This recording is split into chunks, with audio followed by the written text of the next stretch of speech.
1 2 1 2.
Thank you.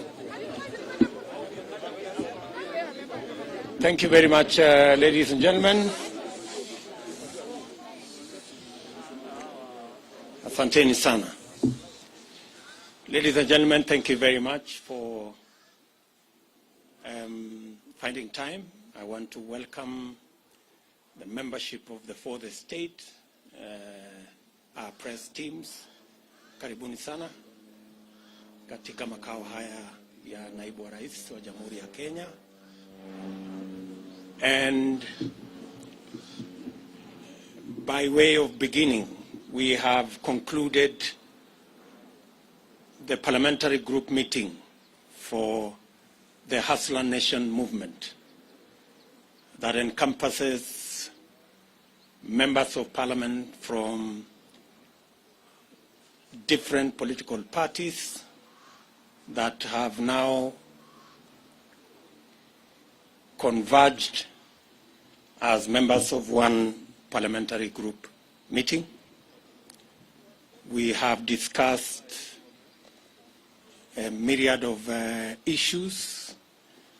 We have discussed about our political formation, the United Democratic Alliance. We have discussed on parliamentary business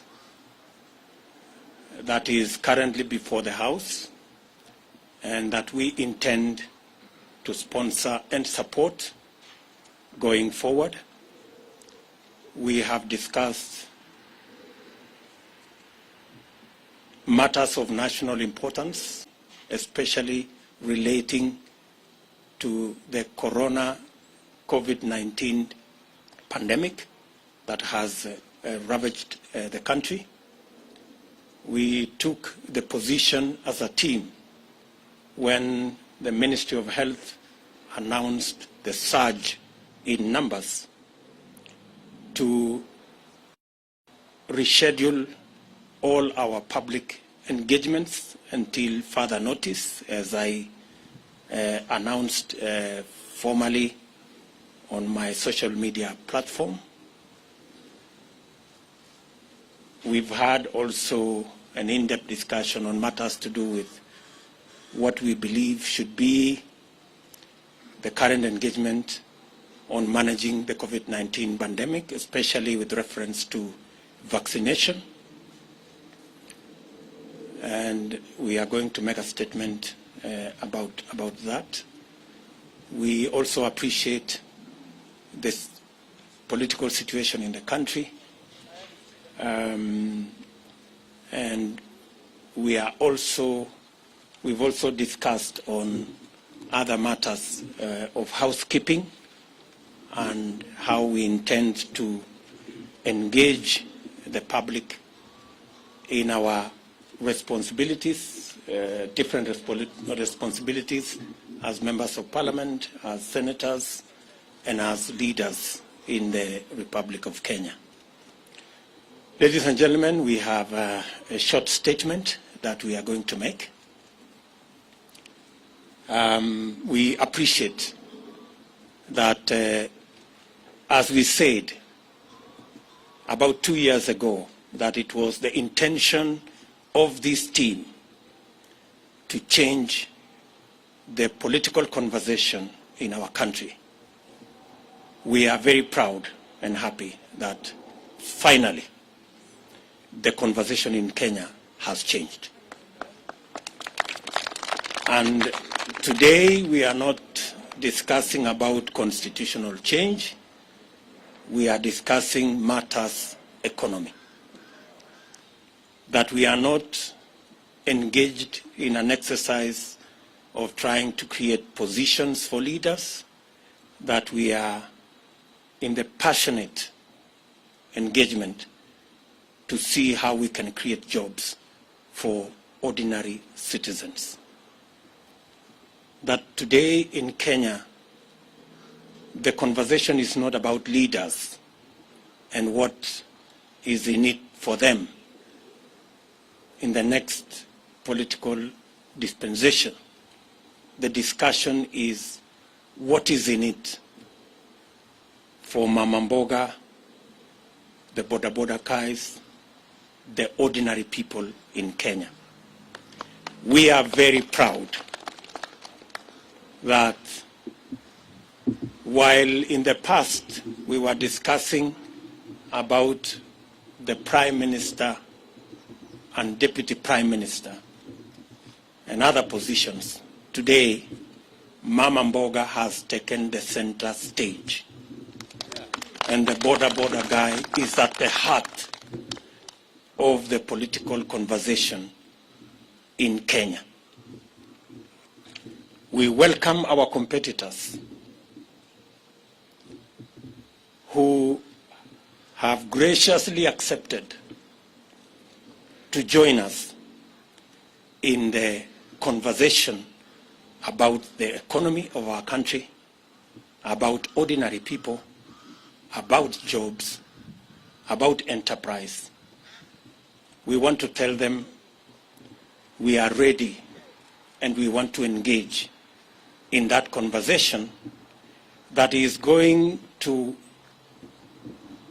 bury forever the politics of ethnicity, the politics of division and hate, and is going to elevate our political competition to the realm of issues that would make a difference in the lives of the people of Kenya. We understand that our competitors have criticized matters to do with the economy and matters to do with our bottom-up model. We welcome all the criticism because it is an avenue for us to improve on our model. And while we are at it, they should equally explain to the country how their trickle-down economic model that has not worked for the last 50, 60 years is going to work this time round. It is a healthy conversation. We want to persuade them to remove insults and the reference to bottom-up or bottoms-up liquor competition or anatomy of different parts of the body We should get rid of those insults. Let us have a healthy competition, a conversation about the economy of our country. Kenya will be a lot better, and Kenya stands a chance to be greater when we all engage in issues, especially on the bottom-up economic model, to lift the millions of citizens of our nation that today either are jobless or are hustling, or farmers and pastoralists and herders who are on food relief. It is our very considered view that our focus on these 15 million Kenyans will not only help us broaden and expand and recruit new taxpayers. We will have the necessary, they will help us to raise the necessary resources to run government, and also the necessary resources for us to retire debt that is becoming a crisis in our country. I do not wish to say more than that. Let me now request, starting with Alice Wahome, to begin our statement. Your Excellency, members of the press, this is a written statement signed by all the members that are present for this press conference. I'll start.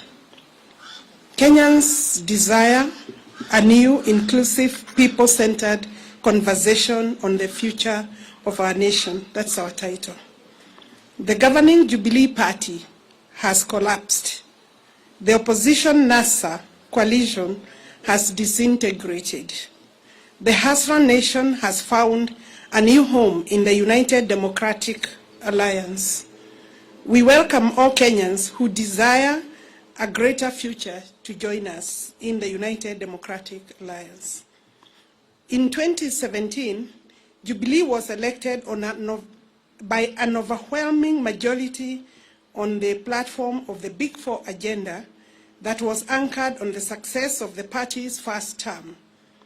Subsequently, a merger of the governing party and the opposition coalition was occasioned by the handshake that was presented ostensibly as a framework for peace and economic growth. Kenyans initially welcomed this development and hoped that the promise of a peaceful environment would facilitate the implementation of the Big Four agenda and enable the Jubilee administration to continue with its development plan. That was never to be. I will now call Soipan to continue with the statement.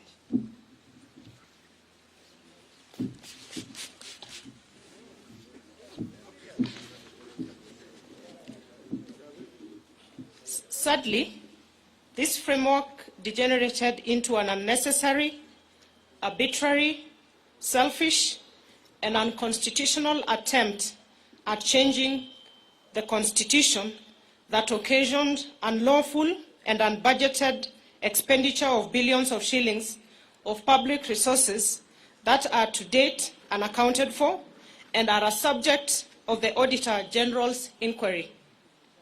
Little wonder, a recent survey has shown that 72% of Kenyans believe that the country is headed in the wrong direction.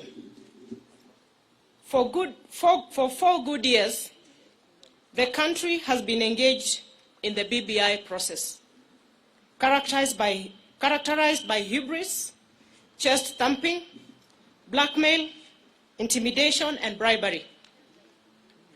In this process, party parliamentary committee leadership and members who were perceived to be disagreeable to this scheme became victims of a vicious purge and expulsion.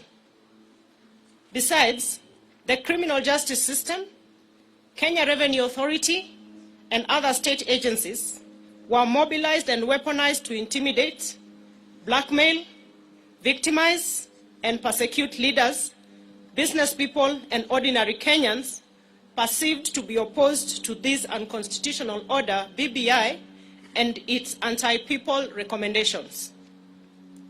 This provided a leeway for the attempted vandalism of the constitution of our country. Fortunately, the judiciary made a very profound decision affirming the supremacy of the people, their constitution, and independent institutions. Honorable Cecily Mbarire.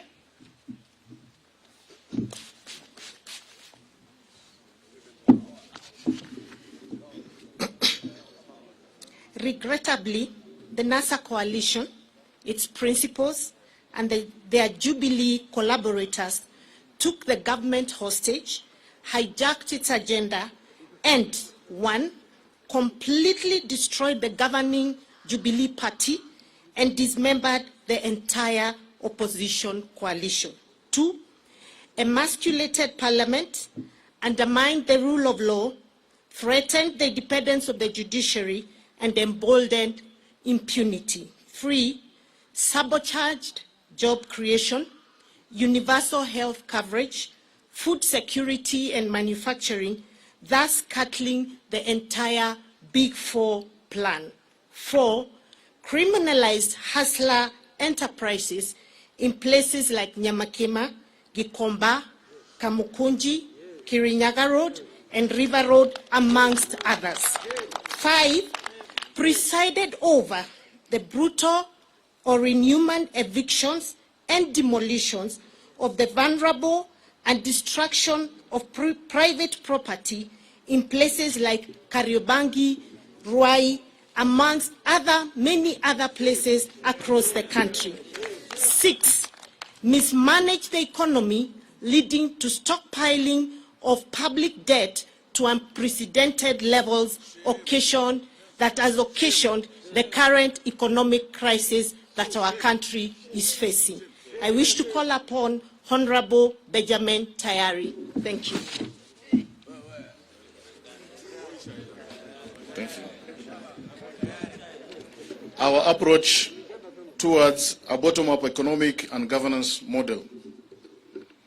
To address this sad and grim state of affairs facing our country, the hustler nation, forged by the people in the diversity from all parts of the country, here represented by leaders from across the political divide, believe in a new economic and political paradigm that prioritizes, one, bottom-up over trickle-down economics.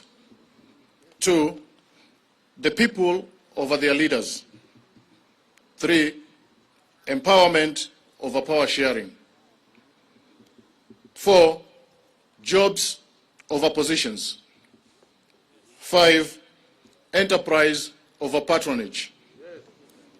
Six, economic transformation over opportunistic constitutional amendment. I hereby call Honorable Mabonga to continue.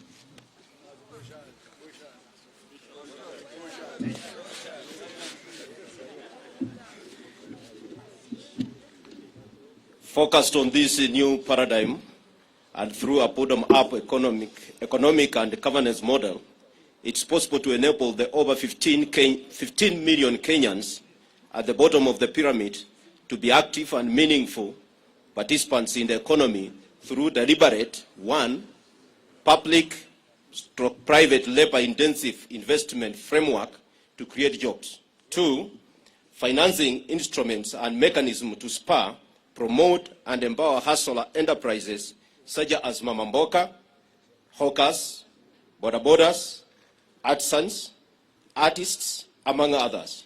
And then three, facilitation and enhancement of productivity of farmers, pastoralists, fisher folk, and other actors within agriculture value chain. Number four, implementation of manufacturing and industrial program that prioritizes cottage industries as a multiplier of national productivity. In the meantime, we will continue sponsoring and supporting people-centered legislation and policies that entrench the objectives of bottom-up economic and governance model. And we will also sensitize the public to remove what is in the heads of the majority. May I take this opportunity to invite the leader of majority, Hon Aden Dwale, the man of all seasons.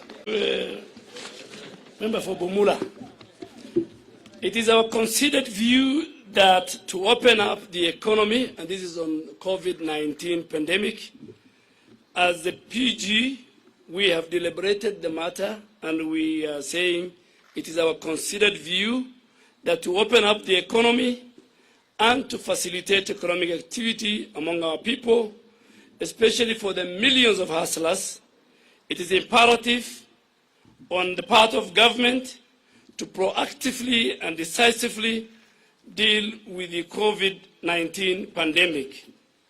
Currently, our country in the world is focused on the speedy mass vaccination of its population. We expect the Ministry of Health to, without any further delay, to roll out the vaccination of Kenyans with immediate effect, as earlier communicated by government and more so by His Excellency the President. Through mass vaccination, we can save lives and progressively reopen our community, our economy, the way it has been done in many other countries. That is the end of our statement from the parliamentary group. We had 135 members of parliament from both houses. 15 have sent their apologies. We have 2 of our governors, the governor for Turkana, Governor Nanok, and the governor for Nandi, His Excellency Governor Sang. And I think you have heard what the PG has discussed. Any other question you want to ask, if it is not part of our statement, that means it was not an agenda and we will not discuss it. But I think, as the Deputy President has said, mine is to send a message to our competitors, because the election is about 1 year to come. They believe in constitutional reforms and constitutional change. We believe the priority is the economy, and more so the bottom-up economic model. They believe in ganging up and forming tribal chieftain. We believe in a unified, unitary state, politics based on and space created for all Kenyans. They believe in sharing of positions, and that's why you see each one of them. They have no agenda, they have no manifesto, they have no economic model. Some are saying, my business is to deny William Ruto the presidency. That is the agenda of one of the leaders. Another one is so busy with trying to revive NASA and Oka Kenya. So we are saying our manifesto, our agenda is very clear, and we want them also to put in place why the bottom-up model is not good for Kenya, but the trickle-down model that we have lived with since independence is better than what we have. So that should be the discussion. That should be the narrative. So we want the people of Kenya to choose between us and them based on very informed social, economic, political models. That's it, I think. If you have 1 or 2 questions, then before we leave. Yes, from KTN. And it should be something on this statement. Thank you, and very good afternoon. Chris Taylor from KTN. 2 questions. One, from your statement, you seem to be people who are not happy with the Jubilee Party that most of you members of Parliament have voted in. And to an extent of the juniors going ahead, even frustrating the second person in command in the country. Then one would ask, why not call it a day and you all resign, and I can see you have a formidable team, go to the ground and look for votes. The second question. The second question, I would like to know the issue to do with PEP, the People's Empowerment Party. There have been reports that there have been some wrangles between PEP and UDA, especially in the Mount Kenya region. And that's the reason why the Gatundu South Member of Parliament, Moses Kuri, is not around. Maybe you can confirm that. I think the first one, let me tell you, the members sitting behind me are members of United Democratic Alliance. We are in Jubilee normally. But the current and the future party of ours is UDA. So any other party, we will not discuss. And I think, too, we will not discuss about the person and the institution of the Deputy President. That was not part of our discussion as a PG. Any other question? My friend from NTV.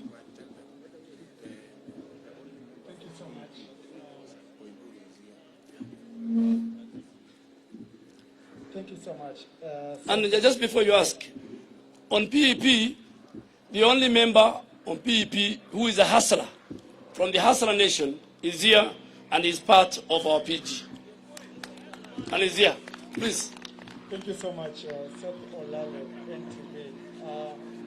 Just to ask if UDA is working with its affiliates, TSP, Chama cha Kazi, and also you've said, leader of majority, you've said that, you know, you're either with us or not with us, but are you open as UDA, now that we're going into a general election and we have a tradition of, you know, transfer of members of parliament and even politicians to other coalitions, are you open to work with other coalitions such as OPAN, the rest? Thank you.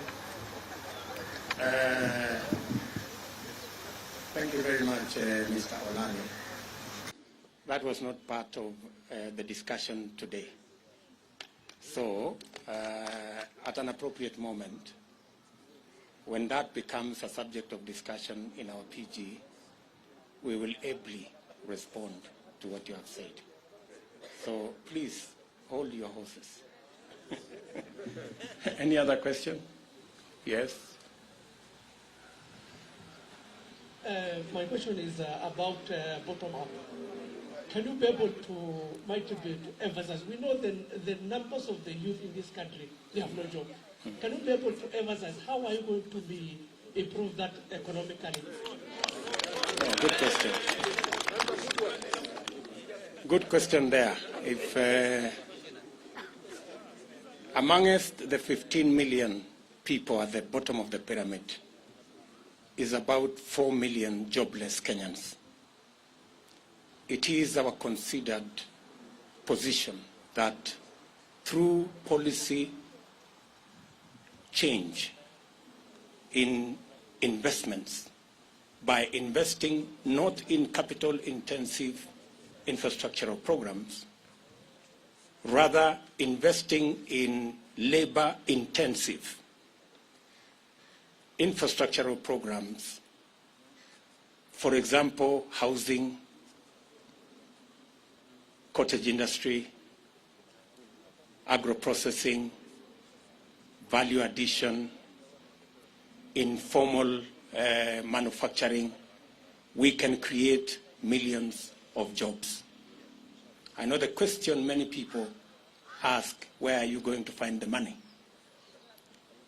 Let me tell you, we didn't have to look for additional money for us to do the 10,000 kilometers of roads we have done. We changed the model of building roads. We didn't have economic model.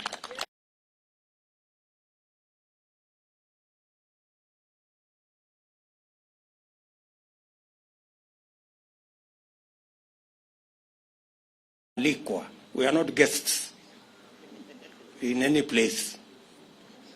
We join parties by choice, and you live by choice. So, one last more. Leto and yes, Sema Leto.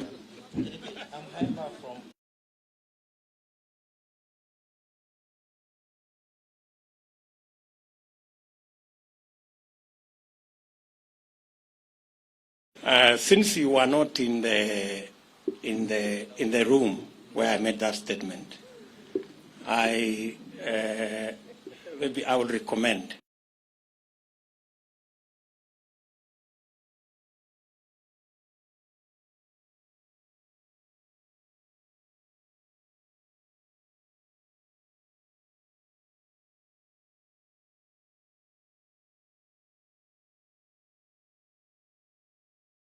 biashara kuwapa mikopo yenye riba ya chini biashara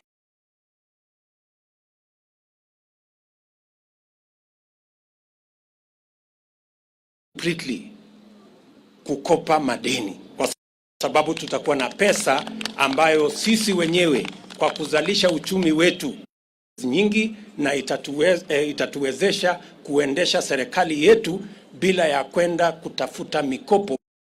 The big crisis of debt by making sure we have more Kenyans brought into the tax paying bracket, because we have enabled either them to get jobs or their enterprises to grow.